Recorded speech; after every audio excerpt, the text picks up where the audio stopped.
मैं आपको बताऊं विनीत जी, अक्सर लोग समझते हैं कि ये पूरा सोशल मीडिया मैं चलाता हूं। मैं आपको आज एक राज की बात बताऊं, मैं कभी कोई सोशल मीडिया चलाता ही नहीं। आज का आदमी इतना आइसोलेटेड हो गया और सिर्फ एक वजह से, सिर्फ एक, सदगुरु बाबा रामदेव, पंडित रविशंकर, यही लोग इस देश को बचा सकते हैं। अभी तो युवा उनको ये कह रहे हैं कि भाई ये इनको हमसे ज़्यादा ज्ञान थोड़ी है। उसमें से आधे तो ये भी बोलते कहना नहीं चाहिए, मैं टीवी पे बात नहीं कह सकता, वो शब्द इस्तेमाल नहीं कर सकता, जो युवा करते हैं, कहीं मेरे सामने ही करते हैं। 19th सेंचुरी में जब मेटेरियलिज्म पश्चिम में बढ़ा, यूरोप में, अमेरिका में, तो जो आज हमारे यहाँ समस्या है, परिवार टूटने लगा, युवा स्वच्छंद होने लगे, वहाँ कम्युनिटी पैदा हो गई हिप्पी कि हम कुछ मानते ही नहीं। तो पश्चिम बोला कि यार हम तो सोचते थे समृद्धि आएगी, खुशी फैलेगी, विकास होगा, ये होगा, ये तो विनाश होता जा रहा है। भाई जब मानव ही नहीं बचेगा, परिवार, समाज, रिश्ते, ये सब नहीं बचेंगे, तो उस पैसे का करोगे क्या? लेकिन आज का युवा एक चीज़ के पीछे और भाग रहा है, प्रेम और पैसा। वो इसमें तय नहीं कर पा रहा है कि उसको पहले क्या चाहिए, पहले प्रेम चाहिए कि पहले पैसा चाहिए। अगर वो पैसे के पीछे भागता है तो प्रेम छोड़ दे रहा है, प्रेम के पीछे भाग रहा है तो पैसा नहीं मिल पा रहा है। दोनों चीज़ों के अंदर वो उलझा हुआ है। मुझे लगता है ये ज़्यादा बड़ा कारण है। आप क्या कहते हैं इस बारे में? अभी एक रिपोर्ट आई है, सनसेट टीवी पे मैं कल देख रहा था कि लड़कों का जो स्क्रीन यूजर टाइम है वो 10-10, 12-12 घंटा है। तो अगर ये 12 घंटा रहा तो 5 साल बाद 50% जनरेशन इस देश में पागल हो जाएगी। क्यों? जानते हैं, मधुमेह ईश्वर का वरदान है अमीरों के लिए। अगर आप होश में खाना खाएं, आप ट्राई करके देखिए, होश में चबा चबा के खाइए, तो अगर आप 7 रोटी खाते हैं तो आप 1 रोटी खाएंगे। एक तो भौतिकवादी समाज है और भौतिकवाद अपने चरम पर आ गया। भौतिकवाद कोई गलत चीज तो नहीं है। नहीं, बिल्कुल नहीं है, बिल्कुल नहीं। पर होश में पैसा अगर होश वाले के पास है तो रोटेट होगा, पैसा अगर बेहोश आदमी के पास है तो जुआ खाने में जाएगा। जिसने अपने बच्चों को आंतरिक ताकत पैदा करने का सूत्र दे दिया, उनके बच्चे कभी नहीं चिंतित हुए। कुछ केसों में ये भी देखने को मिला है कि जैसे माँ बाप ने उनको फ्रीडम दी, सब दिया, और जीवन में किसी कारणवश वो सक्सेसफुल नहीं हुए, तो वो बच्चे भी तो माँ बाप को दोष देते हैं। उन्होंने गांधी जी से कहा कि देखो भैया, ये देश में भारतीयता की भावना नहीं है, भारत राष्ट्र है ही नहीं, 90% गरीब और 90% अशिक्षित। आप कहाँ बुला पाओगे लोगों को? कैसे मास मूवमेंट होगा? गांधी जी ने कहा हो जाएगा। अरे तो बोले कैसे, ये हमें भी तो बताओ, हम आपको परमिशन दे दें। और पता लगा कोई नहीं आया, तो कांग्रेस की इज्जत तो खराब हो जाएगी। क्षेत्रीय आंदोलन, राष्ट्रीय मंच। अब हमने ये टॉपिक पढ़ा, सीखा क्या? अच्छा, अगर किसी व्यक्ति को अपने करीब लाना है तो उसका इंटरेस्ट पता करो, ये है पढ़ाई। भाई पैर छूना इस देश की बड़ी प्यारी संस्कृति है। कहते हैं पैर छूने से अहंकार कम होता है तो विवेक बढ़ता है, तो बड़ी अच्छी चीज है। कितना प्यारा सूत्र है वो। लेकिन सबका, वो भी सिर्फ राजनीति के लिए एक वोट कि भैया, तो फिर मेरा ये पढ़ने से फायदा क्या हुआ? नमस्कार, संस्कार टॉक्स में आपका बहुत बहुत स्वागत है। हम अपने जीवन में जो है अपने गुजरे हुए समय को बहुत याद करते हैं, खास तौर पे बचपन, जो कि शायद वो बहुत खूबसूरत होता है। बचपन में भी हमारा स्कूल का समय, जिसमें दोस्त थे, शरारतें थी और थे टीचर, जो हमें बहुत कुछ पढ़ाते थे, समझाते थे, जीवन के रास्ते दिखाते थे।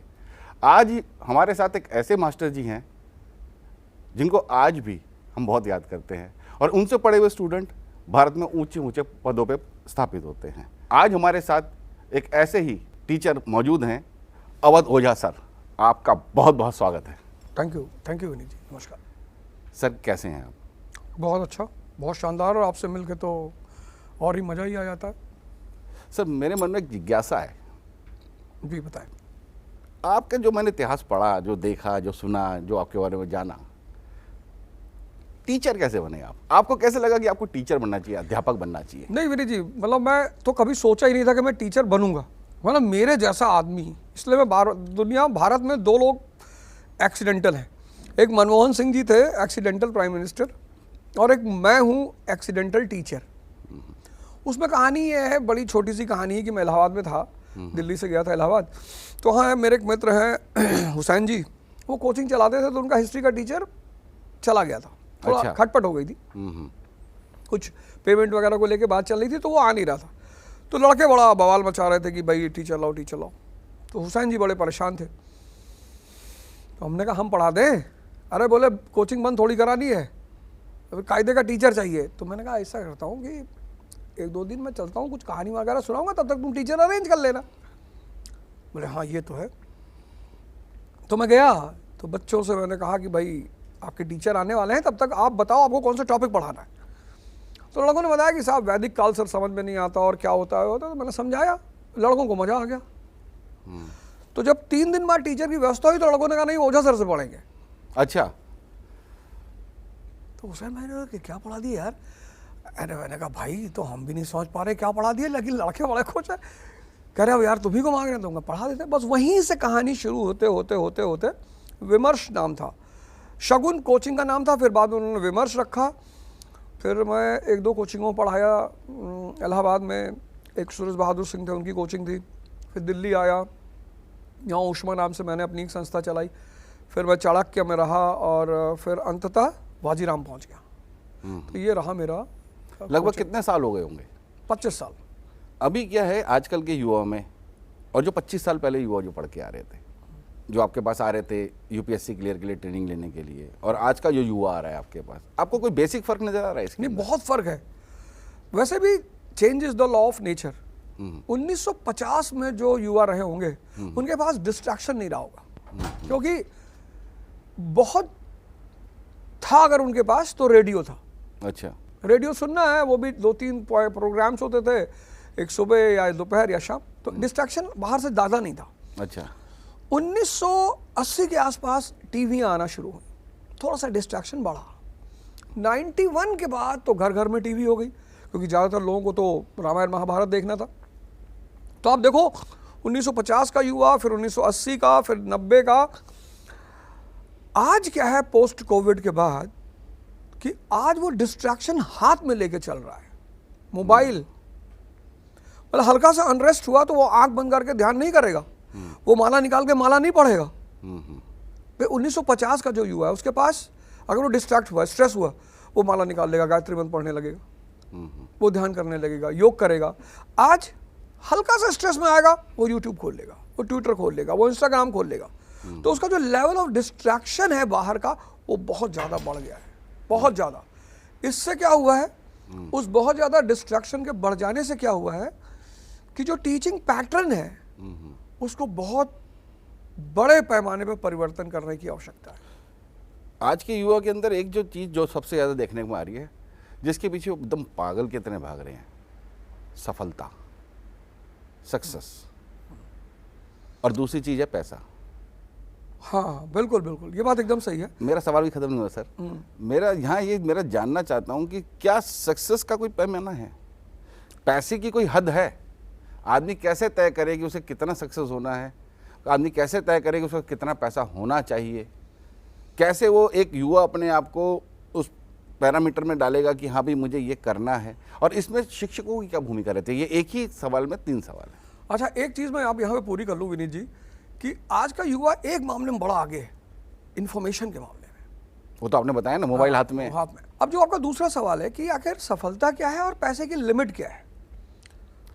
देखिए वैसे तो पैसे की कोई लिमिट नहीं है, लेकिन होनी तो चाहिए। हाँ, लेकिन तो आदमी के मन में तो यही रहेगा कि भाई आज 1 करोड़ है, कल 5 करोड़ हो, उससे क्या फर्क पड़ा। लेकिन आज मैं आपको 2 P का सिद्धांत बताता हूँ, एक पैसा, एक पावर। अब शंकर जी जो है वो खाल पहने हुए शेर की, भस्म लगाए हुए,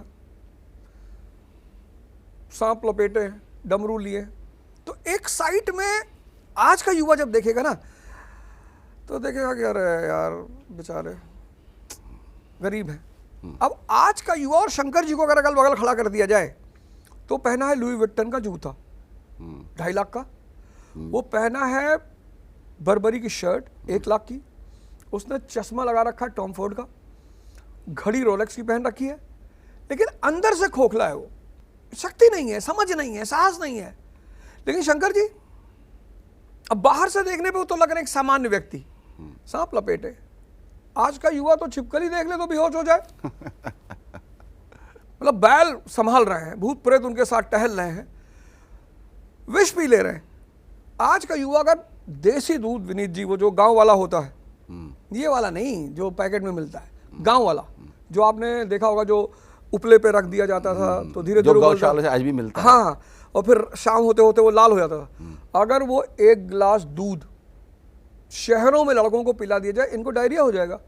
अच्छा, हजम नहीं कर पाएंगे, इतना प्योर मिलता ही नहीं तो कहां से। तो मेरा मानना ये है कि वो शक्ति, साहस पैदा करो कि जब भी तुम्हें पैसों की जरूरत पड़े तुम उतना पैसा लाने की क्षमता रखो।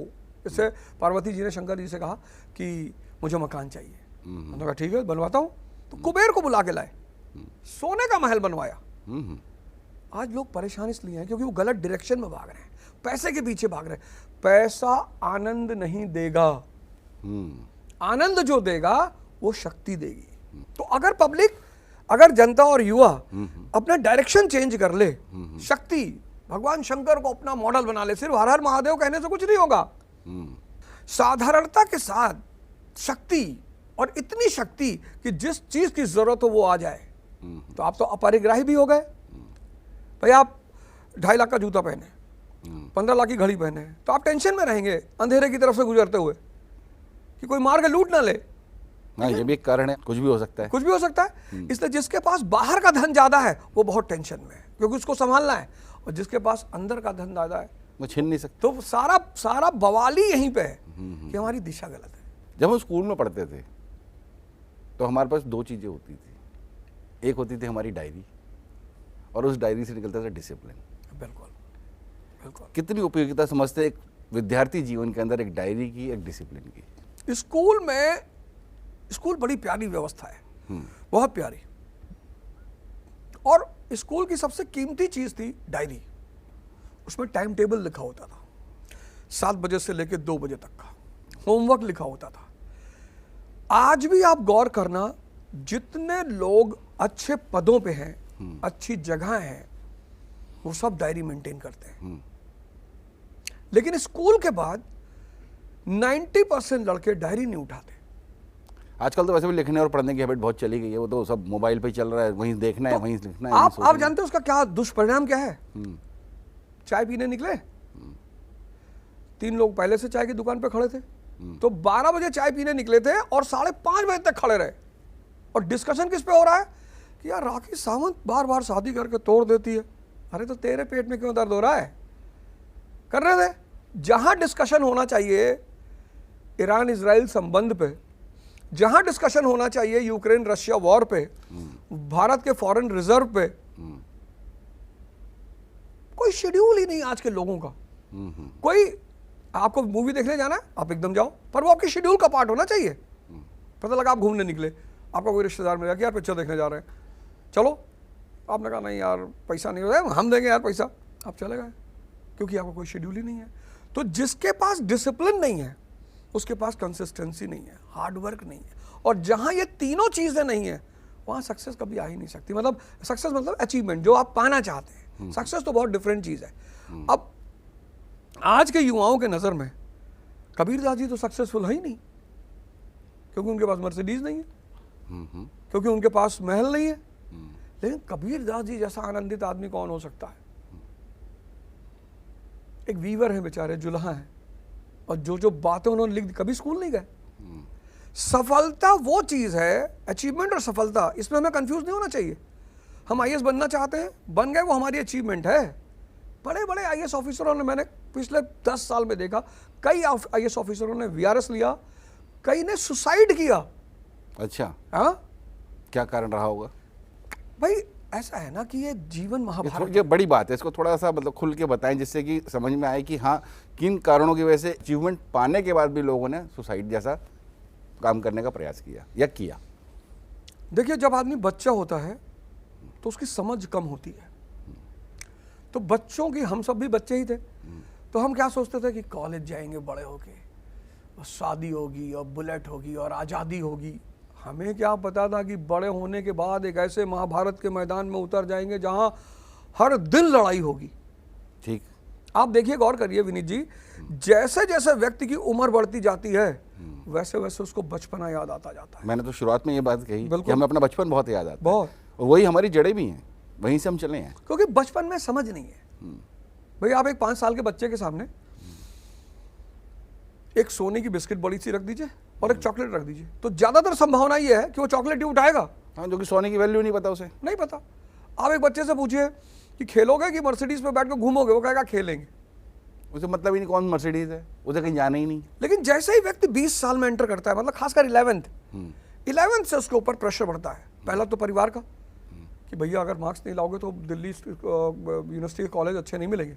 अब तो चलिए एग्जाम होने लगा, CUET का एग्जाम होने लगा, तो उसके लिए भी तैयारी तो करनी पड़ेगी, बिल्कुल क्रैक तो करना पड़ेगा।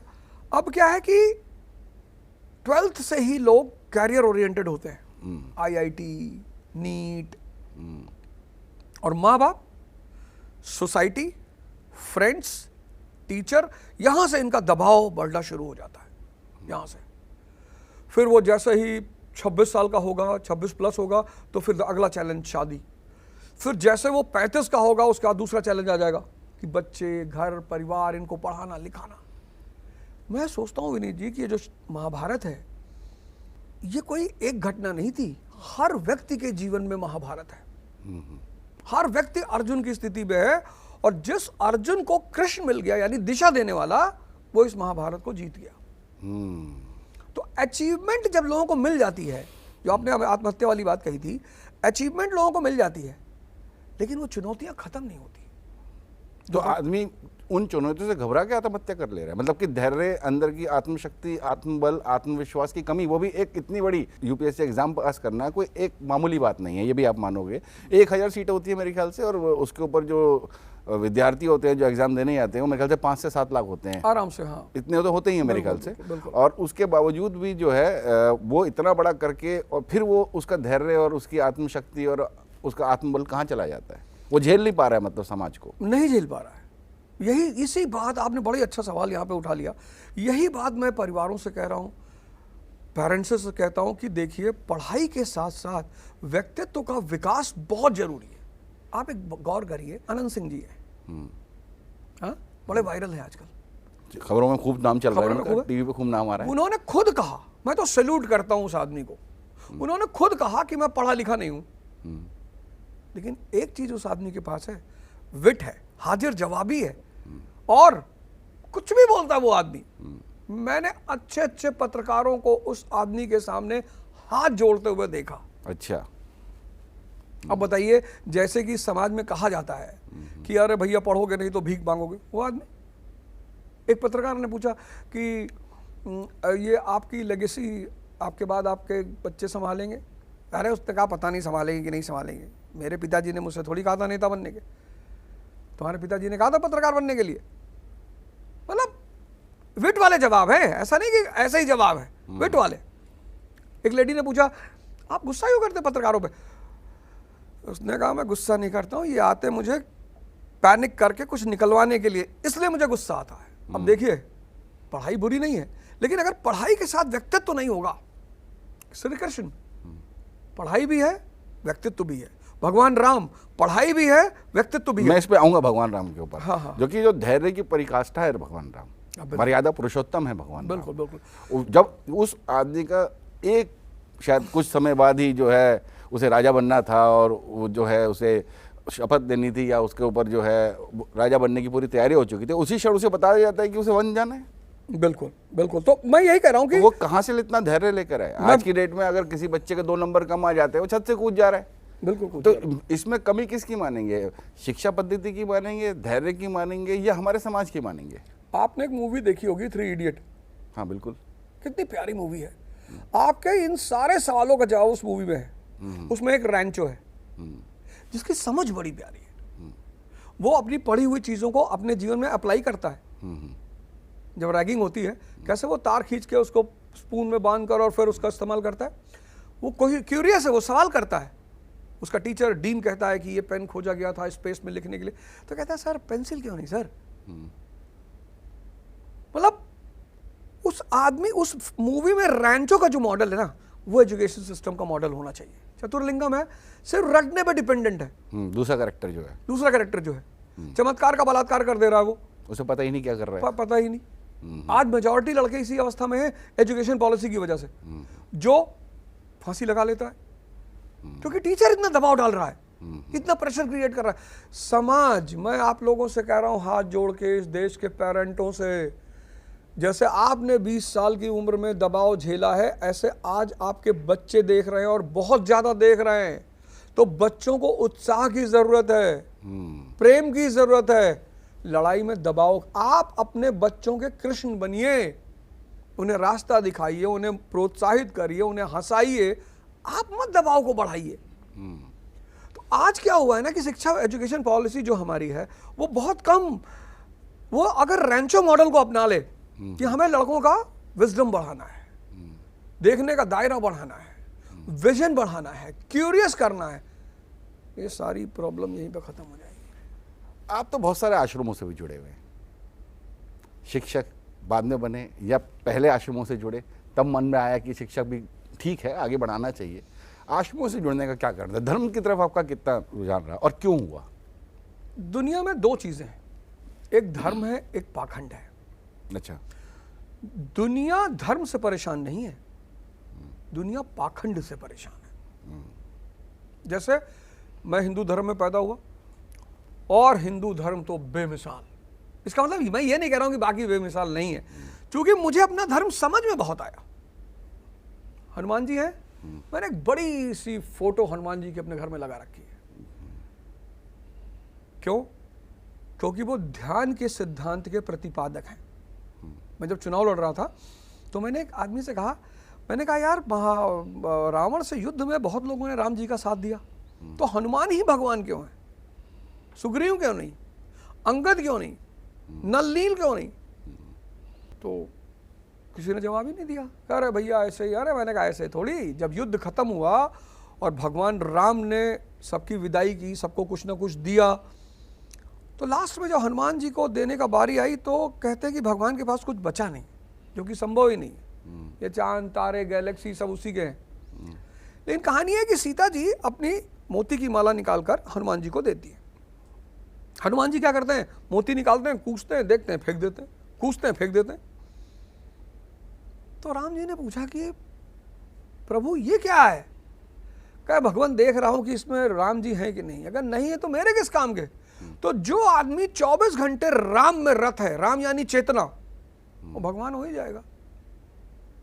यही पूरी हमारे देश में अगर व्यक्ति हनुमान चालीसा की एक एक लाइन को डिकोड कर ले, महान हो जाए।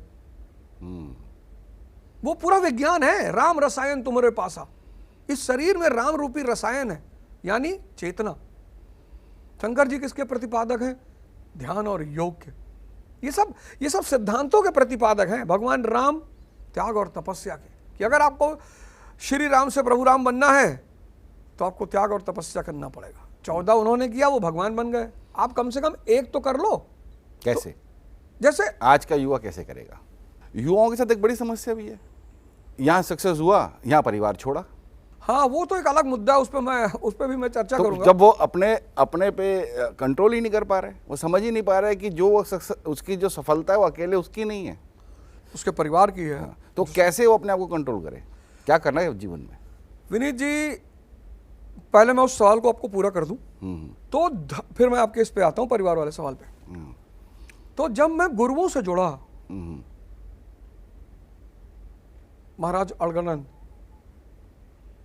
और जब उन्होंने मुझे बताया कि तुम्हारी किस्मत खराब नहीं है, तुमसे भगवान नाराज नहीं है, तुम्हारे सितारे खराब नहीं है, तुम्हारा दिमाग खराब है। अच्छा। कैसे महाराज? बोले अच्छा कितने घंटे पढ़ते हो? मैंने कहा महाराज पढ़ना तो चाहते हैं 10 घंटा, लेकिन 1 घंटा भी नहीं पढ़ पा रहे। कहे देखो देखो देखो, लिखो इसको कागज में। तो लिखवाया उन्होंने कि पढ़ना चाहते हैं 10 घंटे, लेकिन 1 घंटे नहीं पढ़ पा रहे। ठीक। रात में 10 बजे सो जाना चाहते हैं, लेकिन सुबह 4 बजे तक नींद ही नहीं आ रही है, और दिन में सो जा रहे हैं। हाँ, जब रात में सोया आदमी दिन में सोएगा। 4-5 सवाल लिखा। सोचो कौन करवा रहा है ये? तुम्हारा मन। तुम अपने मन के गुलाम हो।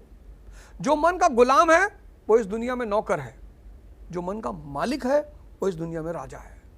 तो मैंने कहा प्रभु तो करना क्या है? बोले ध्यान। ये धर्म जो है ये ध्यान की देन है। इस सूत्र को गीता में लिखा गया है, आदि ग्रंथ में लिखा गया है, बाइबल में लिखा गया है, कुरान में लिखा गया है। तो आज लोग ज्यादातर इसलिए परेशान हैं कि वो धर्म के भ्रम में पाखंड के रास्ते पे हैं। अगर वो धर्म के रास्ते पे आ जाएं, अरे तो धर्म तो उनको महान बना देगा। तो पहली बात तो ये, हर व्यक्ति को गुरु की शरण में जाना चाहिए। अब लोग कहते हैं भैया आजकल के बाबा लोग नकली भी हैं, तो 500 नोट असली है तभी तो उसका नकली है। बाजार में कोई 250 का नोट आ सकता है? नहीं आ सकता। नहीं, नकली कैसे आएगा? तो धार्मिक होना बहुत जरूरी है। और धर्म मतलब आंतरिक विकास। अब आपका अगला सवाल कि ये लोग अपना परिवार क्यों छोड़ दे रहे हैं आज के समय? बड़ा वृद्धाश्रम में आप जाइए, आप रोने लगेंगे। वृद्धाश्रम की बात अलग है। जो मेरा सवाल था वो इस पे था कि लोग पढ़े लिखे, अच्छी बड़ी नौकरियां मिली, विदेश चले गए, विदेश जाने के बाद वो वापस लौट के नहीं आ रहे, या उनके माता पिता एकदम जो है उनको याद कर रहे हैं, और एक अवस्था के बाद उनको जाना ही है, शरीर छोड़ के चले जा रहे हैं, उसके बावजूद भी वो वीडियो कॉलिंग पे अंतिम संस्कार करा दे रहे हैं अपने माँ बाप का। आने का समय ही नहीं है उनके पास। ये हम कैसे एक समाज में जी रहे हैं कि वीडियो कॉलिंग पे आप अंतिम संस्कार करा दे रहे हो? अभी पीछे कुछ घटनाएं घटी, घटी बिल्कुल। बहुत दुख हुआ मुझे पढ़ के, जान के कि ये तो भारतीय समाज नहीं था। ये क्या हुआ? ये हम कहाँ चूक गए? मैं बताता हूँ। दुनिया में हमने माँ बाप को भगवान का दर्जा दिया, और वो है भी भगवान। भगवान कौन? सिर्फ हमारे सनातन धर्म में ही माँ बाप को भगवान माना गया, बाकी धर्मों में शायद इतना नहीं माना गया, उतना मैं जानता भी इनके बारे में। लेकिन सनातन धर्म में तो हमेशा अंत में कहा जाता है कि अपने अपने माता पिता की जय। हर आरती के बाद ये एक ब्राह्मण जरूर मंदिरों में बुलवाता है। तो भगवान कौन? जो बिना किसी इंटरेस्ट के आपके साथ है। दुनिया में उनके अलावा कोई नहीं होता है ना। आप देखिए, दुनिया में माँ बाप के अलावा जितने भी संबंध हैं वो सब इंटरेस्ट के संबंध हैं जी। तो एक भगवान जो बिना इंटरेस्ट के व्यक्ति के साथ है, और एक माँ बाप जो बिना इंटरेस्ट के व्यक्ति के साथ है, इसलिए दोनों समान हो गए। भाई आप देखिए, लोग कितने गलत काम पकड़ जाते हैं, अपराध में पकड़ जाते हैं, माँ बाप ही डिफेंड करते रहते हैं। कोई दोस्त किसी दोस्त को शायद ही रिहैब सेंटर में ले गया हो, नशेड़ी को एडमिट कर, माँ बाप कराते हैं, लाखों रुपया खर्चा करते हैं। अब क्या हुआ, आपका जो मेन सवाल, 1991 से पहले भौतिकवाद, मैटेरियलिज्म नहीं था। तो जहां मैटेरियलिज्म नहीं होगा वहां भाव होगा। आप अपने मामा के यहाँ गए होंगे, सन 80 के आसपास जाते रहे होंगे। क्या तमन्ना थी कि एक पार्ले का बिस्किट मिल जाए। टीवी थी ही नहीं, गाड़ी थी ही नहीं, कार थी ही नहीं। तो 91 के पहले का जो भारत है वो भाव वाला भारत है। आप 1960 के गाने सुनो, 1970 के गाने सुनो, भाव प्रधान गाने हैं। फूल तुम्हें भेजा है, खत में फूल नहीं मेरा दिल है। लेकिन आप 91 के गाने बाद के गाने सुनो, गोली मार भेजे पे भेजा शोर करता है। इस भौतिकवाद ने क्या किया है, आदमी के भाव की हत्या कर दी है। 1981 के पहले एक घड़ी थी HMT। 1991 के पहले लोगों की तमन्ना होती थी कि रेमंड का एक पैंट शर्ट होली में, एक पैंट शर्ट दिवाली में, बस। लोगों की तमन्ना थी भाई एक साइकिल मिल जाती तो मजा आ जाता।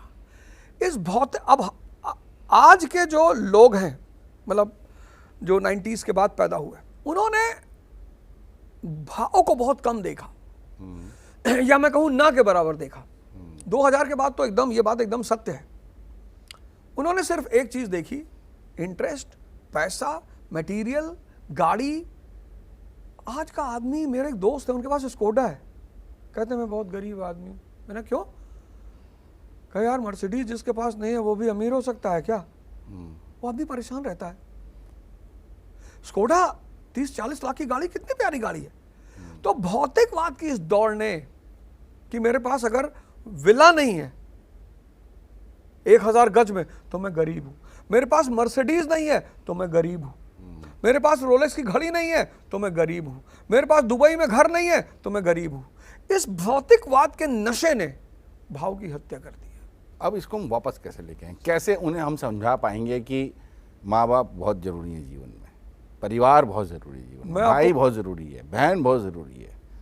हम अपने जिस क्षेत्र, जिस भी जगह से हम जुड़े हैं, गांव से, शहर से, कस्बे से, जो भी हमारा, उसकी एक प्राथमिकता है हमारे जीवन में। अगर सब कुछ छोड़ते, वही वाली बात कि अगर पेड़ जड़ें छोड़ देगा तो सूख जाएगा। अगर आप विदेश में ही जाके बस जाओगे, अपना परिवार का ध्यान ही नहीं रखोगे, तो ये सब जो चीज़ें जो आम अच्छी समस्याएं बढ़ती जा रही है। आदमी जो है, माँ बाप बड़े जतन से अपने बच्चों को बड़ा करते हैं, उन पर खर्चा करते हैं, कर्ज लेके, जैसे भी जो भी जिसकी स्थिति, आर्थिक स्थिति, और अंत में जब उन्हें ये पता लगता है कि आज हमारा बेटा या बेटी जो भी है वो वापस नहीं आ रहे हैं, तो उन पे क्या गुजरती है वो हमारी, मुझे लगता है वो शिक्षा पद्धति में कहीं कुछ कमी है। आप क्या इस पे आपका क्या विचार रहेगा? नहीं, मैंने कहा ना, मैं आपको बताऊं, मैं राजीव गांधी कैंसर हॉस्पिटल है मुंबई में, तो मेरी एक दोस्त की वाइफ थी, उसको कैंसर हो गया था, तो मैं उससे मिलने गया, तो उसके सामने एक पेशेंट थी, ओल्ड थी बेचारी। तो उनके पास कोई था ही नहीं। ऐसे बहुत सारे लोग हैं यहाँ पे हॉस्पिटलों में कि लोग नहीं है, लोग नर्स रख दे रहे हैं उनके लिए, हाँ। पैसा दे रहे हैं हॉस्पिटल को और नर्स केयर कर रही है। उनके पास कोई, उनका मन है कि उनका बेटा है, बेटा उनकी बेटी है, आए, हाँ। परिवार के लोग आए, लेकिन नहीं आ रहे। तो हम लोग गए उनके पास, बैठे, माता जी है, खूब कहानियां सुनाई उनको, खूब हंसाया, खूब वो किया। कहीं बेटा हम अब अगर मर भी जाएंगे तो हमें लगेगा कि नहीं, हमारा अंतिम 1-2 दिन बड़ा अच्छा बीता था। आज का जो परिवार है ना, ये इतना आइसोलेटेड है, इतना, आप ये मत समझिए कि अकेले बहुत खुश हैं, ये बहुत दुखी हैं। अकेले कहाँ खुशी मिल सकती है? शाम को 5 लोग, आप 80-80 का जमाना देखो, शाम हुई 6 बजा, पकौड़ी तली जा रही, चाय बन रही है, मम्मी पापा चाचा चाची भाई भाभी हा हा हु ही हो रहा है। किसी को डिप्रेशन नहीं होता था, किसी को स्ट्रेस नहीं होता था, किसी को एंजाइटी नहीं होता था। आज इन सब की कीमत अदा कर रहा है समाज। आज जो समाज में डाइवोर्स बढ़ता जा रहा है, खत्म होते जा रहे हैं रिश्ते।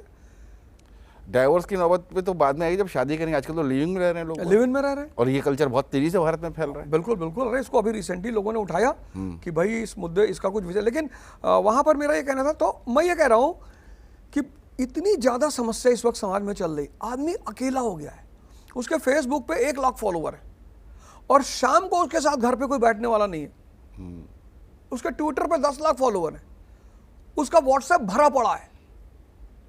मैं आपको बताऊं विनीत जी, अक्सर लोग समझते हैं कि ये पूरा सोशल मीडिया मैं चलाता हूं। मैं आपको आज एक राज की बात बताऊं, मैं कभी कोई सोशल मीडिया चलाता ही नहीं। अच्छा, मेरी 1-2 लोग हैं मेरे साथ जो अपना देखते उगते रहते हैं। कभी कोई मैसेज किसी ने ला के मुझे दिखा दिया कि साहब ये मैसेज है, मैं देखता ही नहीं कौन क्या कर रहा है। कभी कभी मूड हुआ, कोई न्यूज़ देख ली, कोई समाचार देख लिया। तो आज का आदमी इतना आइसोलेटेड हो गया है, और सिर्फ एक वजह से, सिर्फ एक, क्यों? उसका सारा दिमाग भौतिकवाद में जाके फंस गया है। माया ने उसके दिमाग को हर लिया है। वो बेचैन हो जा रहा है लोगों के साथ बैठ के, दुखी हो जा रहा है, उसको प्रेम भाव संबंध इसका महत्व ही नहीं पता, मतलब ही नहीं पता। अब एक रास्ता है, बस एक, सदगुरु बाबा रामदेव, पंडित रविशंकर, यही लोग इस देश को बचा सकते हैं। क्यों जाना चाहिए युवा को उनकी तरफ? क्या सिखाएंगे? मैं बता रहा हूँ क्या सिखाएं? अभी तो युवा उनको ये कह रहे हैं कि भाई ये इनको हमसे ज़्यादा ज्ञान थोड़ी है। उसमें से आधे तो ये भी बोलते हैं, कहना नहीं चाहिए, मैं टीवी पे बात नहीं कह सकता, वो शब्द इस्तेमाल नहीं कर सकता जो युवा करते हैं, कहीं मेरे सामने ही करते हैं, जो कि लोगों को पता है कि मैं इस तरह के लोगों के साथ मिलता हूँ, महात्मा और संतों के साथ आशीर्वाद लेता रहता हूँ। तो लोग मुझसे ही सवाल करते हैं कि यार वहाँ क्या हुआ, ऐसा क्यों, वैसा क्यों। बहुत सारे मतलब किंतु परंतु ज़्यादा हैं, समझने के लिए तैयार नहीं है, समझाने के लिए हमेशा तैयार है युवा। तो क्यों जाएंगे और कैसे जाएंगे और क्यों जाना चाहिए उनको? 19th सेंचुरी में, 19th जब मेटेरियलिज्म पश्चिम में बढ़ा, यूरोप में, अमेरिका में, तो जो आज हमारे यहाँ समस्या है, परिवार टूटने लगा, युवा स्वच्छंद होने लगे, वहाँ कम्युनिटी पैदा हो गई, हिप्पी। हाँ, 1960 का दौर क्या? हाँ, कि हम कुछ मानते ही नहीं, ये साहब उनके साथ भी हुआ। तो पश्चिम बड़ा परेशान हुआ कि यार ये तो समृद्धि तो विनाश ला रही है। जो समस्या हम आज झेल रहे हैं ये पश्चिम ऑलरेडी झेल चुका है।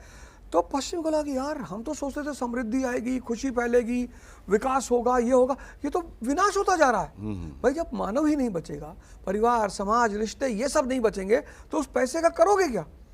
तो अब पश्चिम के लोगों ने कहा कि नहीं यार, इसका कोई ना कोई समाधान जरूर होगा। तो आप देखोगे 19वीं शताब्दी के भारत के संत पश्चिम जाना शुरू करते हैं। परमहंस योगानंद, महर्षि जी गए, महर्षि योगी, फिर और ओशो गए, और न जाने कौन कौन। सबसे पहले तो हमारे स्वामी विवेकानंद जी। ठीक। तो जैसे पश्चिम को पूरब के योगियों ने संभाला, ऐसे ही पूरब को भी पूरब के योगी ही संभालेंगे, क्योंकि वो 2 चीज सिखाएंगे आपको। पहला ध्यान, ध्यान यानी होश। अभी एक रिपोर्ट आई है, सनसेट टीवी पे मैं कल देख रहा था, कि लड़कों का जो स्क्रीन यूजर टाइम है वो 10-10, 12-12 घंटा है। हाँ बिल्कुल सही कह रहे हैं आप। हमारे पास भी आती है रिपोर्ट, हमें पता है कि कितने घंटे में कितने लोग देख रहे हैं, हमारे पास सारे डेटा आते हैं। तो अगर ये 12 घंटा रहा तो 5 साल बाद 50% जनरेशन इस देश में पागल हो जाएगी। क्यों? उसकी सोचने, समझने और विचार करने की क्षमता ही मर जाएगी। बहुत सही, बहुत सही। कैसे रोका जाए? ध्यान, ध्यान आपको होश में रखता है। एक बीमारी है डायबिटीज, बड़ी उसकी दवाएं भारत में फैली हुई हैं, जैसे शुगर कहते हैं, हाँ, मधुमेह। मधुमेह। और भाई साहब जो देखो वही रिवर्स करवा दे रहा, कुछ लोग तो कह रहे खत्म करवा देंगे साहब। जबकि मेडिकली कहा जाता है ये खत्म नहीं होती, रिवर्स नहीं होती, आपको कंट्रोल करना है बस इसको। जानते हैं मधुमेह ईश्वर का वरदान है अमीरों के लिए, रोग है ही नहीं, वरदान। क्योंकि मधुमेह को ठीक करने के लिए जो पहली जरूरत है वह होश।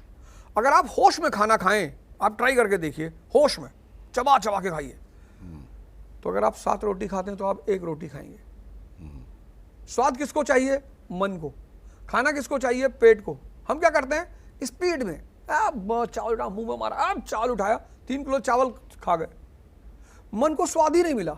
आप 1 टुकड़ा जलेबी का लीजिए, किसी मिठाई का, सिर्फ 1 टुकड़ा, और उसको 5 मिनट मुंह में रखिए, निकलिए मत, इस मन को पूरा स्वाद ले लेने दीजिए, आप अगला उठाएंगे ही नहीं। आप मधुमेह के रोगियों को सबसे बड़ी जो चुनौती है वो क्रेविंग है। कहते हैं भैया क्रेविंग होने लगती है चावल खाने की। भाई मन को तो स्वाद चाहिए ना, आप उसे दे ही नहीं रहे। तो ध्यान होश पैदा करेगा, योग शरीर के चक्करों को व्यवस्थित करेगा, फिर ध्यान क्या करेगा? आपके स्ट्रेस को खत्म करेगा। मधुमेह सबसे ज्यादा स्ट्रेस की बीमारी है।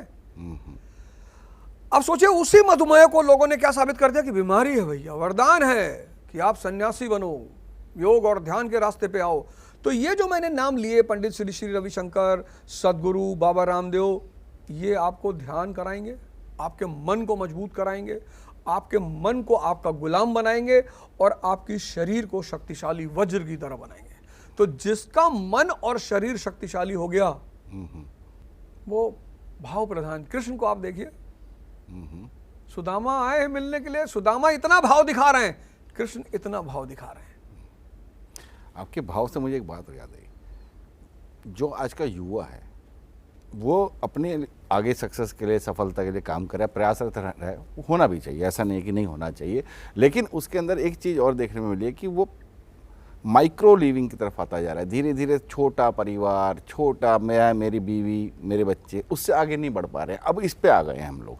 और इसके पीछे का जो कारण मुझे नज़र आता है कि जो हमारे शायद चीज़ें हैं, हमारी जो मानने वाली चीज़ें हैं, जो हम कहना चाह रहे हैं, जो बताना चाह रहे हैं, उसका बैकग्राउंड बहुत अच्छा नहीं है, उसका हम बहुत क्लियरिटी नहीं दे पा रहे। शिक्षा से हम उनको समझा नहीं पा रहे हैं कि कैसे जीना चाहिए जीवन में, सफलता के बाद उसको कैसे उसमें हमें जीना चाहिए। इस पर मैं आपके कुछ विचार जानना चाहूँगा कि सफल होने के बाद आदमी को कैसे जीना चाहिए, परिवार को कैसे साथ में रखना चाहिए। नहीं देखिए, ऐसा है कि आज का जो समाज है, एक तो भौतिकवादी समाज है, और भौतिकवाद अपने चरम पर आ गया। भौतिकवाद कोई गलत चीज तो नहीं है। नहीं, बिल्कुल नहीं है, बिल्कुल नहीं। पर होश में, पैसा अगर होश वाले के पास है तो रोटेट होगा, पैसा अगर बेहोश आदमी के पास है तो जुआ खाने में जाएगा, ठीक, शराब घर में जाएगा। तो पैसा बुरा नहीं है। अब लोग क्या करते हैं, कहते हैं अरे भैया पैसा आ जाता तो शराब पीने लगते ना। जिनके पास पैसा नहीं उधार मांग के पीते हैं। यानी पैसे से शराब का कोई संबंध नहीं है, बेहोशी से है। ठीक, तो ज्यादा शराब पीना भी तो ये अकेलेपन की वजह है। हाँ, समझाने वाला कोई नहीं है, मानने वाला कोई नहीं है, बताने वाला नहीं है, किसी की सुननी नहीं है, जो कि परिवार नहीं है। बिल्कुल बिल्कुल नहीं। तो मैं आ रहा हूं दोनों सवालों पे। एक तो नशा क्यों करते हैं लोग, और समाज परिवार। तो मैं कह रहा हूं आदमी को आज पैसा जो है ना, वो सबके पास तो अनलिमिटेड है नहीं। भारत में 205 परिवार हैं जो अरबपति हैं, ठीक, खरबपति। यूएस में 962 परिवार हैं खरबपति। तो ये 205 जो भारत में है, ये किसी लोगों को भी कुछ भी दे सकते हैं। लेकिन बाकी लोगों के पास, किसी की 2 लाख तनख्वाह है, किसी की 4 लाख तनख्वाह है, किसी की 5 लाख तनख्वाह है, किसी की 10 लाख है। भाई सबकी तनख्वाह तो 20 लाख है नहीं पर महीने की। तो आज अच्छा, और बाजार भौतिकवाद बहुत ज्यादा है। तो लोगों के पास आज इतना नहीं है कि वो अपना ही मियाँ बीवी कायदे से रह ले। ठीक, 1970 में भौतिकवाद था ही नहीं, किसी के हाथ में घड़ी नहीं थी। आज एक घर में 4 लोग हैं, 5 गाड़ियां हैं, विला है। या आज के लोगों के पास इनकम के हिस्सा तुलना में एक्सपेंडिचर बहुत ज़्यादा है। मेरे पिताजी को 1980 में 7,500 सैलरी मिलती थी, पूरा परिवार चलता था। आज आप स्टारबक्स के कॉफ़ी हाउस में बैठ जाओ, 5 आदमी, आपका बिल ही आ जाएगा 10,000 रुपया। ठीक। तो अब क्या हुआ कि उस मेटेरियलिज्म के बढ़ने से लोग सोचते हैं यार जितने कम लोगों के साथ रहोगे पैसा बचेगा। एक तो ये बात आ गई। दूसरी बात, चूंकि भाव कम हो गया तो जुड़ाव कम हो गया। हमने जो मामा और ननिहाल का दौर, अब लोग छुट्टियां होती बच्चों की तो गोवा घूमने जाते हैं, जिनके पास ज्यादा पैसा है वो लंदन चले आते हैं। हमारे घर, आपके घर में कहाँ पैसा था? हम मामा के घर जाते थे, 2 महीना फ्री में कितनी मस्ती करते थे। मतलब जो चीज हमें अपने घर में खाने को नहीं मिलती थी वो मामा के यहाँ तो मिलनी ही मिलनी थी। अगर मामा को पता चल गया कि भाई हमारे भांजे को पालक का साग बहुत अच्छा है, तो भैया पता चलेगा कि आप महीने भर मामा के यहाँ रहे और पालक का साग ही बना, उनके घर में बगावत हो गई। तो मेटेरियलिज्म, विचार की तुलना में भाव का कम हो जाना, इन सब चीजों ने समाज को तोड़ मरोड़ के रख दिया है। तो मेटेरियलिज्म को समझने के लिए ध्यान बहुत आवश्यक है। मैं आपको शुरू में कह चुका हूं, शंकर जी और आधुनिक युवा, इस भारतीय समाज को शंकर जी के रास्ते पे चलना है। फिर आपकी बात नशे की आई। नशा क्यों? जो भी आदमी जी रहा है, काम कर रहा है, तैयारी कर रहा है, ऐसा कोई आदमी नहीं है जो सुबह 10 बजे से काम पर जाए और रात को शाम को 7 बजे 8 बजे, थकान तो होगी ना उसे, स्ट्रेस तो होगा ना उसे। थकान होगा, स्ट्रेस होगा, और अगर ये थकान और स्ट्रेस कंट्रोल नहीं किया तो एंजाइटी, ये सब कनेक्टेड है। और फिर थकान, स्ट्रेस, एंजाइटी अगर कंट्रोल नहीं आई तो डिप्रेशन। अब अगर ये चारों चीजों ने किसी को पकड़ा तो उसे तो अपने आप को रिलैक्स करना है ना। तो दोस्त बाहर बैठे हुए, क्या हुआ यार, बड़ी बेचैनी हो रही यार, लिटिल 20 ml ले, अरे यार, अरे ले लो, नहीं इसका टेस्ट नहीं अच्छा है, अरे वो भाई ले आओ जूस, ले आओ भाई जूस मिलाओ इसमें। अब जैसे ही व्यक्ति ने शराब पिया, शराब ने उसको विचार शून्य कर दिया। जिस शांति की वो तलाश कर रहा था वो उसे मिल गई। भाई दुनिया में शराब एक ऐसी चीज है जिसका टेस्ट नहीं अच्छा है लेकिन डिमांड बहुत ज्यादा है। तो कुछ तो काम अच्छा कर रही होगी वो। अगर ये स्ट्रेस, एंजाइटी, डिप्रेशन और थकान करने वाला आदमी ध्यान और योग से जुड़ जाए, इस समाज से नशा खत्म हो जाएगा। आज का युवा, अभी मैं आपसे इस बात पे आने वाला था कि जो शराब, नशा, इसकी तरफ जो हमारे युवा जा रहे हैं, लेकिन आज का युवा एक चीज़ के पीछे और भाग रहा है, प्रेम और पैसा। वो इसमें तय नहीं कर पा रहा है कि उसको पहले क्या चाहिए, पहले प्रेम चाहिए कि पहले पैसा चाहिए। अगर वो पैसे के पीछे भागता है तो प्रेम छोड़ दे रहा है, प्रेम के पीछे भाग रहा है तो पैसा नहीं मिल पा रहा है। दोनों चीज़ों के अंदर वो उलझा हुआ है। मुझे लगता है ये ज़्यादा बड़ा कारण है। आप क्या कहते हैं इस बारे में? विनीत जी, आज का युवा प्रेम के पीछे नहीं है, पैसे के पीछे है, वासना के पीछे है। अच्छा। प्रेम तो ऐसी चीज है कि अगर कोई समझ गया, दुनिया में 2 शब्द हैं जिनको समझना इम्पॉसिबल है, लेकिन अगर वो दोनों समझ में आ गए तो फिर उस व्यक्ति को महान बनने से कोई रोक नहीं सकता। एक है ध्यान, दूसरा है प्रेम। अब जो विचार शून्यता आती है, विचार शून्यता, आपको पता है कि 2 टर्म, एक सुख है, एक आनंद है। जहां जहां आपका मन विचार शून्य होगा वहां वहां आपको सुख मिलेगा। जैसे मैं आपको एग्जांपल देता हूं, जब लड़के नई नई बाइक पाते हैं, खूब स्पीड में चलाते हैं, तो कोई तो रीजन होगा। जितनी स्पीड बढ़ेगी उतना विचार शून्यता पैदा होगा। लोग कहते नहीं कि भैया 200 की स्पीड से बाइक लेके जा रहे थे, मजा आ रहा था। यानी स्पीड का मजा से कोई संबंध है। जितनी ज्यादा स्पीड उतनी ज्यादा विचार शून्यता।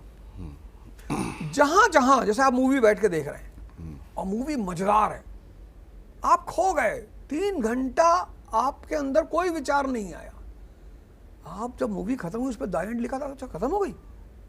जितनी चीजें आपको विचार शून्य करती हैं वो आपका सुख है। प्रेम जो आज आप दुनिया में देख रहे हो, भाई प्रेम का रूप अगर आप देखो, माँ बेटे का प्रेम संबंध कभी टूटा?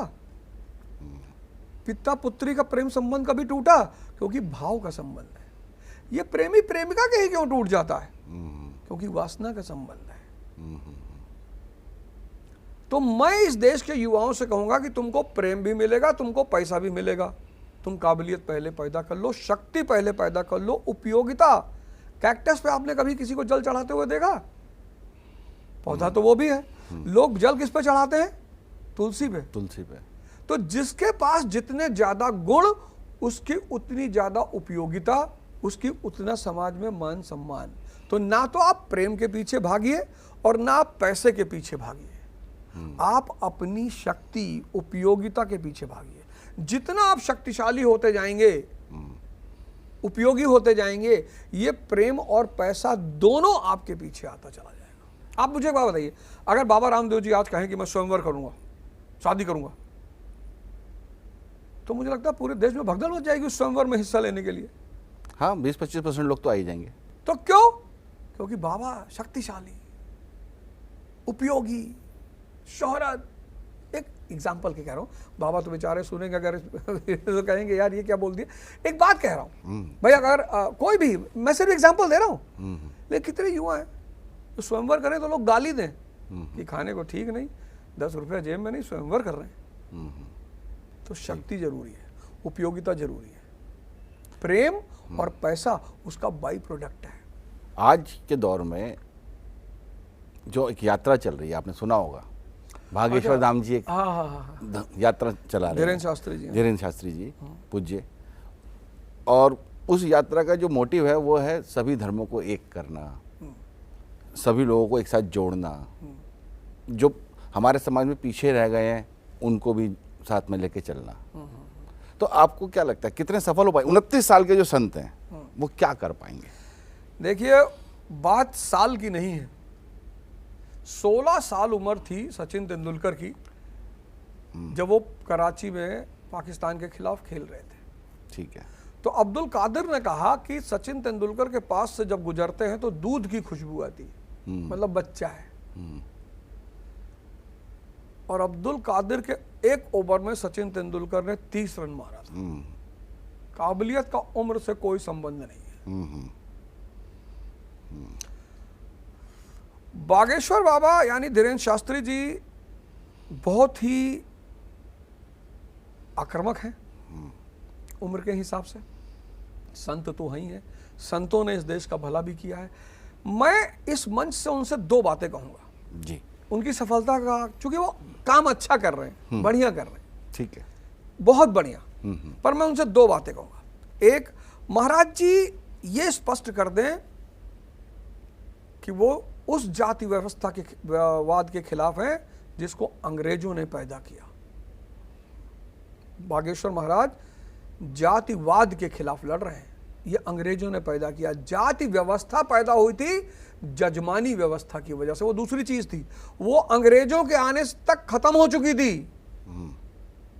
जैसे ही अंग्रेजों ने जमीन को प्राइवेटाइजेशन किया, लैंड को प्राइवेट प्रॉपर्टी घोषित की, जाति व्यवस्था भारत में उसी दिन खत्म हो गई। इसको थोड़ा सा खुल के बताइए कि जाति व्यवस्था और जातिवाद में क्या फर्क, क्या अंतर है, इसको थोड़ा सा खुल के बताइए जिससे लोगों को समझ में आए कि आप कहना क्या चाह रहे हैं। बिल्कुल, जो कि आज ज्यादातर लोग यही जाति व्यवस्था जातिवाद को एक ही मान के चल रहे हैं। मैं बताता हूं, जैसे नोएडा एक गांव है, ठीक है, ठीक है, यहाँ पे एक बढ़ई है राम, एक जुल्हा श्याम, ठीक है, एक नाई राधे श्याम और एक लोहार ठीक है, घनश्याम। ये 4 लोग हैं नोएडा गांव में। तो 6वीं शताब्दी ईस्वी में भारत में मुद्रा व्यवस्था खत्म हो गई, पैसा खत्म हो गया। अच्छा, उसके कारण थे, वो इतिहास जो लोग पढ़ेंगे वो समझेंगे। सामंत व्यवस्था पैदा हो गई, मुद्रा व्यवस्था गायब हो गई। अब मुद्रा व्यवस्था जब नहीं रहेगी तो सर्विस के लिए पेमेंट कैसे करोगे आप? तो भारत में एक व्यवस्था पैदा हुई, जजमानी व्यवस्था। अच्छा, अब ये राम श्याम राधे श्याम घनश्याम ये अपनी सेवाएं गांव को देंगे और रिटर्न के बदले इनको गांव की उपज में हिस्सा मिलेगा। जो खेती हो रही है गांव में, इसको कहते हैं जजमानी। अच्छा, इसी जजमानी व्यवस्था ने जाति व्यवस्था को जन्म दिया। और जजमानी और जाति व्यवस्था ने सेल्फ सफिशिएंट विलेजेस, आत्मनिर्भर गांव, 1000 साल तक व्यवस्था चली, सब प्रेम से रहे। भाई जब एक दूसरे से काम पड़ेगा तो प्रेम से नहीं रहेंगे, ठीक है, सब प्रेम से रहे। अब ये व्यवस्था जुड़ी किससे थी? जमीन से। अंग्रेज आए, अंग्रेजों ने जमीन का प्राइवेटाइजेशन कर दिया कि लैंड जो है प्राइवेट प्रॉपर्टी है। ठीक है, जजमानी व्यवस्था खत्म, जैसे जजमानी व्यवस्था खत्म, जाति व्यवस्था खत्म हो गई, ये खत्म हो गया। 57 का जब विद्रोह हुआ 1857 का और सत्ता बदली, कंपनी से क्राउन के पास सत्ता आई, तो आप देखोगे राष्ट्रवाद शुरू हो गया, राष्ट्रवादी धारा शुरू हो गई। तो अंग्रेजों ने कहा कि यार इस राष्ट्रवादी धारा को कंट्रोल कैसा किया जाए, तब उन्होंने पैदा किया जातिवाद कि नीचे जात के लोगों को ब्राह्मणों ने बहुत सताया, तो राष्ट्रवाद को कमजोर करने के लिए पैरेलल एक धारा जातिवाद पैदा की और उसी के पैरेलल में एक धारा पैदा की संप्रदायवाद कि हिंदू मुस्लिम एक नहीं है, दुश्मन है। तो आप इतिहास में देखोगे जैसे जैसे राष्ट्रवाद की धारा आगे बढ़ेगी वैसे वैसे कास्टिसिज्म और कम्युनलिज्म ये भी आगे बढ़ेगा। 1920 में आप देखो गांधी जी राष्ट्रवादी बनकर उभर रहे हैं, तो डॉक्टर अंबेडकर कास्टवादी नेता बनकर उभर रहे हैं, तो मोहम्मद अली जिन्ना सांप्रदायिक नेता बनकर उभर रहे हैं। पैरेलल ये धारा चल रही है और ये दोनों धारा आज भी जिंदा है। तो बाबा बागेश्वर धाम यानी धीरेन्द्र शास्त्री जी को स्पष्ट करना चाहिए कि वो जातिवाद और संप्रदायवाद को खत्म कर भारत के राष्ट्रवाद को अति मजबूत करना चाहते हैं। सब उनके साथ आ जाएंगे। भाई मुसलमान को क्या चाहिए, उनको एक नारा देना चाहिए कि ईमान रहेंगे अल्लाह पे लेकिन नागरिक के रूप में भारतीय रहेंगे, तो फिर मुसलमान भी हिंदू राष्ट्र का सपोर्ट करेगा। आपको कितना लगता है कि कितने सफल हो पाएंगे वो अपने इस मुहिम के अंदर? नहीं, बाबा जी उत्साही हैं और चूंकि स्पष्टवादी भी अभी हैं। जैसे मैं कल ही देख रहा था, टीवी पे भी चल रहा था कि मतलब करीबन 2.5-3 लाख आदमी उनके साथ है और वो यात्रा चल रही है, बहुत अच्छे से चल रही है। तो आपका अपना, मैं आपके शब्दों में जानना चाहूँगा कि आपका अपना विजन क्या है उस देखिए, चीज़ इसके को लिए एक सशक्त राजनीतिक विल की आवश्यकता है, लेकिन बाबा जी एक काम बड़ा अच्छा करेंगे, एक सामाजिक सशक्तिकरण की चेतना को पैदा कर देंगे। ठीक, जैसे असहयोग आंदोलन चला, ठीक है, तो कांग्रेस को स्वराज नहीं मिला, लेकिन जन जागरण तो पैदा हो गया। तो बाबा जी इस देश से जातिवाद और संप्रदायवाद खत्म कर पाएंगे कि नहीं ये तो मुझे नहीं पता, लेकिन बाबा जी एक बहुत अच्छा काम करेंगे और वो ये है कि वो जनमानस में एक जागरूकता पैदा करेंगे कि हमें इस शत्रु से लड़ना है। और आज बाबा जी अकेले हैं, कल उनके साथ 2.5-3 लाख लोग थे। अभी कितने दिन हुआ? आज 5वां दिन है शायद। 5वां दिन। चौथा अगर 5वां दिन 3 लाख लोग हैं तो 50वें दिन, तो 50 महीने के बाद अगर 30 करोड़ आदमी धीरेन्द्र शास्त्री जी से जुड़ गया तो वो अपने उद्देश्य में सफल हो गए। इसलिए मेरी बड़ी शुभकामनाएं उनसे, उनको बड़ा अच्छा काम कर रहे हैं और कभी मौका लगा तो 2-4 किलोमीटर मैं भी उनके साथ चल लूँगा। बहुत बढ़िया। मेरे पास कुछ प्रश्न है। हाँ बिल्कुल। कुछ मेरे ऑफिस के हैं, कुछ मेरे हैं और कुछ उन लोगों के हैं जो ये कुछ चीज़ें जानना चाहते हैं। बिल्कुल, प्लीज़। वो ये प्रश्न है, वो आज युवाओं के ही हैं। सबसे पहला प्रश्न ये है कि जीवन में यू टर्न जो है, किसी के कैरियर में यू टर्न आता है तो उसको उसके किस तरह लेना चाहिए, वो क्या सिखाता क्या यू टर्न जीवन के अंदर? अब यू टर्न 2 तरह के होते हैं कैरियर में। हाँ, एक पॉजिटिव यू टर्न होता है, एक नेगेटिव यू टर्न होता है, और दोनों के बड़े शानदार एग्जाम्पल हैं। कुछ एक्सप्लेन कीजिए। हाँ, मैं एग्जाम्पल दे रहा हूँ इसीलिए आपको। काम्बली साहब जो है, विनोद काम्बली, क्रिकेटर, और कहा जाता था जो क्रिकेट के पंडित थे, जब लॉर्ड्स में उन्होंने डबल सेंचुरी मारी तो क्रिकेट के पंडितों ने कहा कि भाई भगवान होगा ये क्रिकेट का ही आदमी। और आज उनकी दवा के पैसा के लिए चंदा इकट्ठा करना पड़ता है। क्यों? ऐसा क्यों हुआ मैं आपको बताता हूं। उपलब्धि अक्सर व्यक्ति को बेहोश कर देती है, क्योंकि उपलब्धि का एक बड़ा निगेटिव पहलू है तारीफ। अच्छा, जैसे छोटी सी उपलब्धि हुई, सब खड़े, अरे भैया, अरे भैया, अरे भैया आप भगवान, अरे भैया आपकी शकल शंकर जी की से मिल रही। हाँ, एक तो यू टर्न हुआ कि भाई आपको उपलब्धि मिली और तारीफ मिली और आप खत्म हो गए, बर्बाद, विनाश।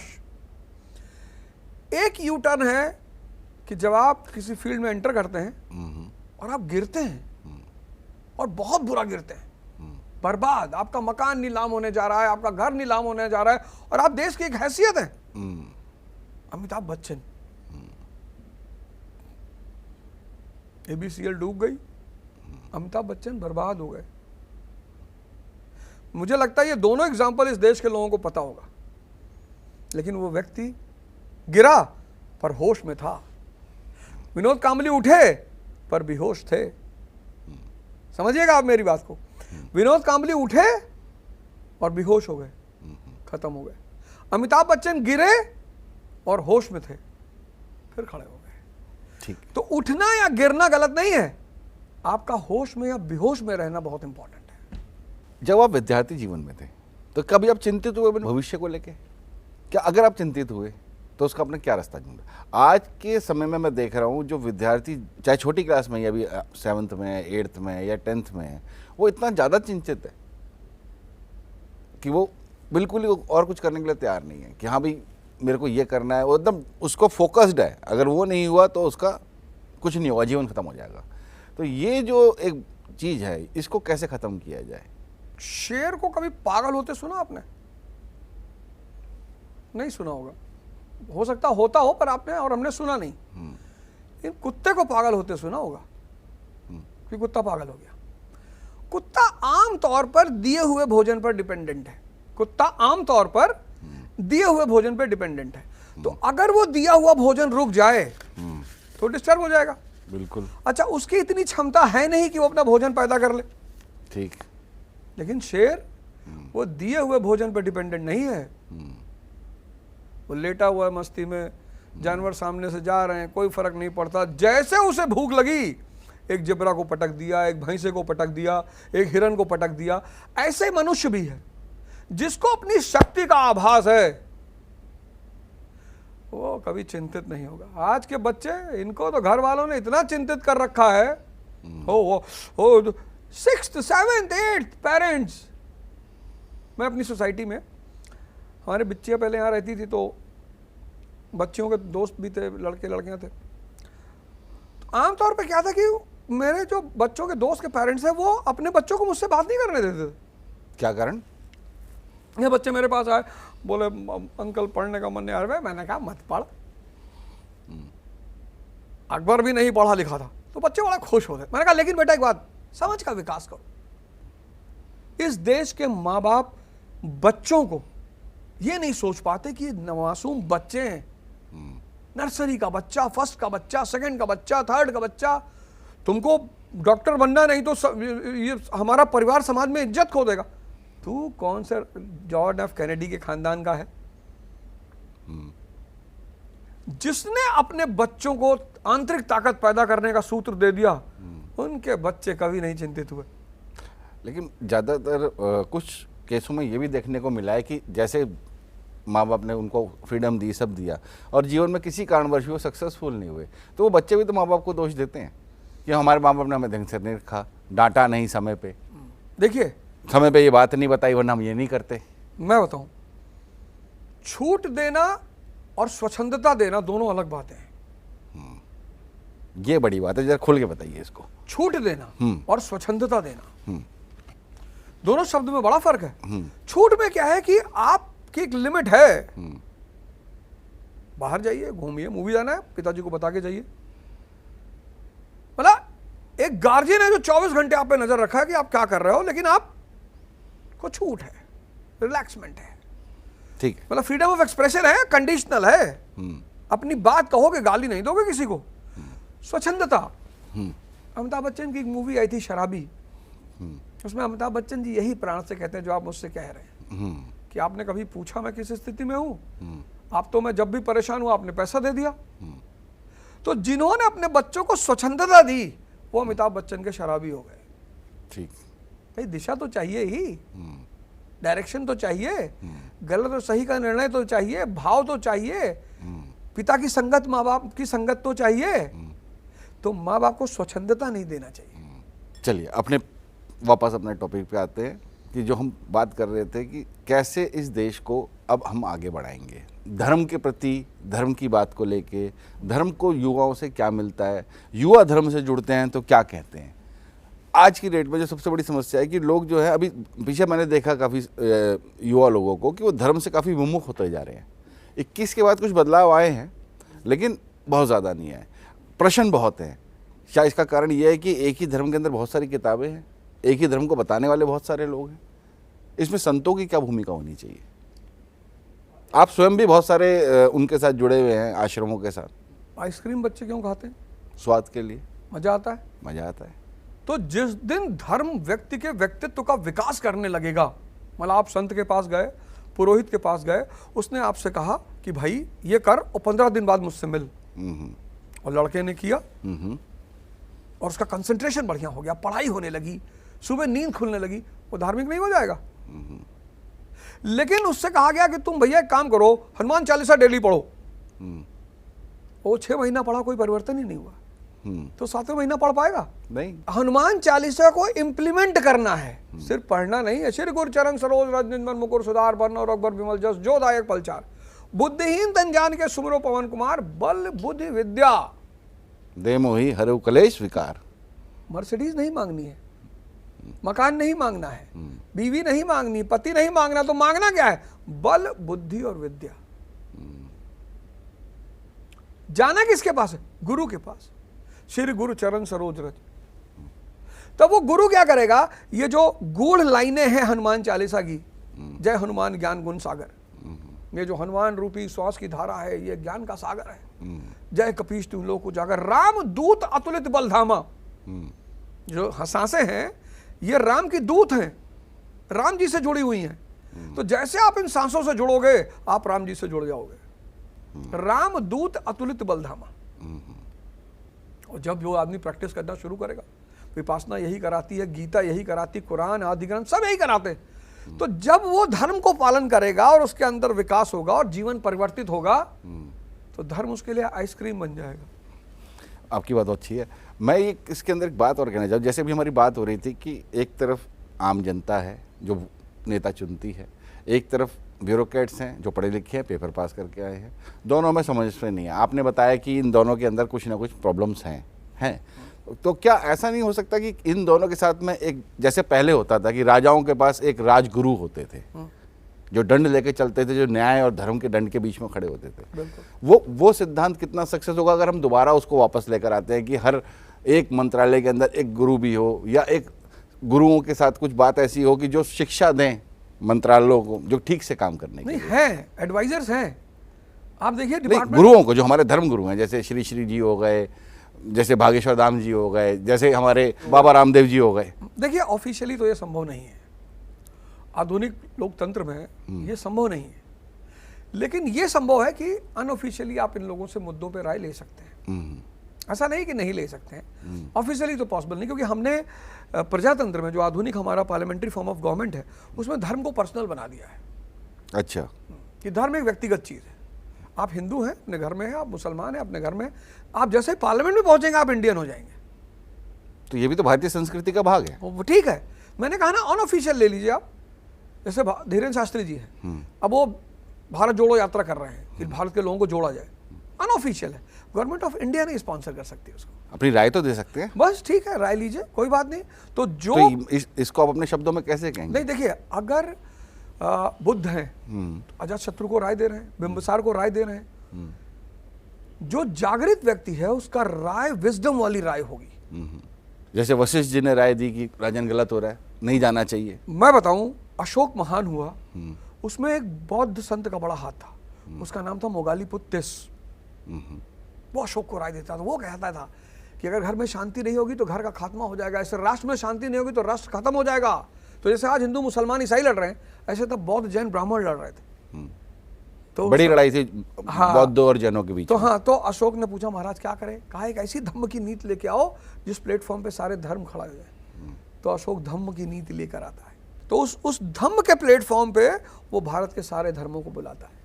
जैसे अकबर दीन इलाही लेकर आया। मैं भी यही कहने वाला, जैसे अकबर दीन इलाही लेकर आया था कि सभी धर्मों को एक साथ लेकर आया। बिल्कुल, तो ऐसा होना चाहिए आपके बिल्कुल साथ। होना चाहिए, कोई बात नहीं। आपने इतना समय दिया उसके लिए बहुत बहुत धन्यवाद। और हमारे देखने वालों के लिए भी अगर कोई सवाल पूछने हैं, मन में कोई बात है, तो नीचे ओझा सर के भी नंबर चलेंगे, हमारे भी हैं, ईमेल आईडी सर की भी चलेगी, आप हमें लिख सकते हैं, फ़ोन कर सकते हैं और सर भी उस बातों के जवाब देंगे। आप आए इसके लिए बहुत बहुत धन्यवाद। धन्यवाद।